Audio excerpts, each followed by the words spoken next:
Fast and furious biryani কাকে বলে জানেন? যখন রাত 10টার সময় হাজব্যান্ড আবদার করে বিরিয়ানি খাবে, অথচ ঘরে কিছুই নেই।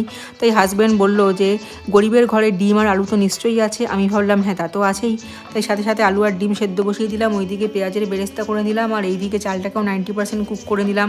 সেদ্ধ ডিমটাকে ভালো মতো ভেজে নিয়ে এবারে তেলের মধ্যে ভালো মতো করে গোটা গরম মশলা, আদা, পেঁয়াজ, রসুন পেস্ট দিয়ে কষিয়ে নিচ্ছি। আর ওইদিকে দুধের মধ্যে কেওড়া জল, মিঠা আতর, কেশর আর ফুড কালার দিয়ে একটা মিশ্রণ বানিয়ে নিচ্ছি। আলু আর ডিম ভালো মতো কষে গেলে ওই 90% কুক করা রাইসটাকে ওপর দিয়ে ছড়িয়ে লেয়ারিং শুরু করলাম।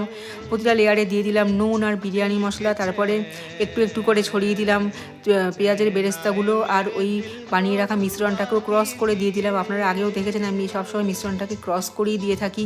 তারপরে ঢাকা দিয়ে লো ফ্লেমে 15 মিনিট মতো কুক করলাম, আর ঢাকাটা তুলে তারপরে দিলাম ঘি, এতে ঘিয়ের গন্ধটা বেশ সুন্দর বেরোয়।